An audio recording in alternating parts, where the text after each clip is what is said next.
Page 242.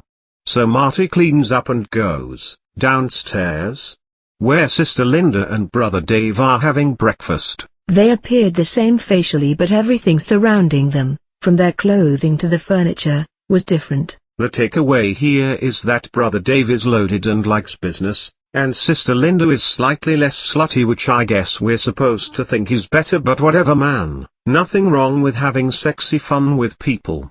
Dave wore an expensive business suit and was reading Forbes magazine. Sister Linda was dressed casually but elegantly as she ate what appeared to be eggs Benedict. And I love that we've had an omniscient narrator throughout this story, but even all-seeing narrator guy can't quite figure out what she's eating. The dining room is also fancier, and the table is set with delicate linen, which you know has got to be fancy to the mancy. Anyway, Marty, having spent a week in the 50s, is talking like a 50s guy, that or someone thinks this is how 80s teens talk to each other. Say, are we having company or something? He asked. Linda and Dave looked at him and smiled. Not that I know of, Linda smiled. And I say, is Linda meant to be smiling in this scene? Could that also be clarified somehow? Book Marty, still slow, doesn't get that altering the past could alter the past, and so doesn't get that things have changed. Then why is everything so ritzy looking? Marty murmured. Isn't today Saturday? That's right, Dave replied. Marty noticed that he was reading the business section of the morning paper. Aren't you working this morning, Dave? Sure, I always work on Saturdays. At Burger King? Dave laughed. What are you, hungover or something? He asked. And for once I am not the guy making typos, because that missing quotation mark on "aren't you working this morning, Dave?" is totally in the book. In any case, surprise, surprise, the movie version is way better. There, Dave and Linda are talking about all the boys she has chasing after her, and Marty interrupts them with a hilariously aggressive "What the hell is this?" which makes Dave and Linda's confused reactions as they look up from breakfast way funnier. It's all so tighter, Dave says. I always wear a suit to the office. Which makes Dave and Linda's confused reactions as they look up from breakfast way funnier. It's all so tighter, Dave says. I always wear a suit to the office, which gets across the whole better job thing without needing a back and forth about Burger King and hangovers. But here in the book, we're talking about hangovers, and so Marty replies that he's not hungover, he just doesn't understand the fancy suit. Given that it took Book Marty hours and hours to realize that he was in 1955, I wouldn't be surprised if it takes him pages and pages here to realize that he's changed the world.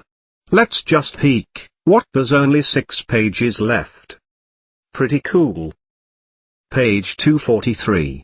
Dave asks Marty if he's alright. Marty says, Yeah. Are you guys alright? Dave says sure. Never better. And then notices Marty's got the music envelope in his hand and so offers to mail it from the office. I guess this sentence is there to confirm for us that Marty will actually get that letter mailed. So the arc of mailing Marty's tape concluded pretty unambiguously. This next part is awesome. Marty released the envelope and sat at the table. A bowl of fresh strawberries was waiting for him. I still don't get it, he muttered. Strawberries. Eggs Benedict. We never used to eat that kind of stuff. It was just cereal with toast and a paper towel for napkins. What's going on? Oh man, toast and a paper towel for napkins. I love it. I love that it's structured so that one paper towel has to act as multiple napkins. I also love that strawberries is considered by Marty to be the height of decadence, to be eaten only on the finest, most delicate linens. At first I thought maybe we Canadians were blessed with affordable, commodity strawberries, but then I did some research and oh snap, not only do they cost the same in our two proud nations, but also prices that American growers receive for fresh market strawberries have more than doubled since 1970 but have not kept pace with inflation. The trend of inflation-adjusted strawberry prices was nearly flat at the retail level, rising less than 4% in 14 years. Retail prices reflect costs of packaging, transporting, and marketing, which rose faster than farmgate prices.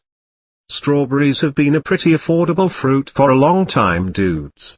I get that if the original McFleece were super poor, then maybe strawberries would be totally out of reach, but we know the book McFlies can't afford strawberries poor. They've at least owned multiple cars.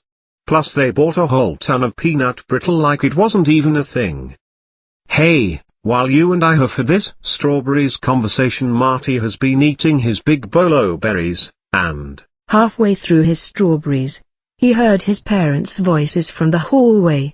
Their conversation was light and happy sounding. Marty asks where they were. Dave explains they were at tennis. Marty, still not getting that things have changed, says that Mum and Dad don't play tennis, and Sister Linda shoots him down. Then that explains why they've been club doubles champions for 6 years, Linda said archly. I can't believe it.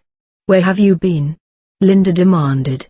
Marty seriously considered telling her when his folks walked in the room. Marty's parents look tanned and healthy. George radiated confidence and self-esteem, and Lorraine looks thin and dynamic looking. These are some rad, healthy, confident, dynamic Dan parents, and Marty's jaw literally falls open and he says, Mum, Dad, you look great. And new improved Sister Linda, I guess, still doesn't like Marty that much because she thinks Marty's saying this because he wants something from them, so she says, what can he want? He's already got everything. And Marty continues to not realize what happened because he's incredibly slow.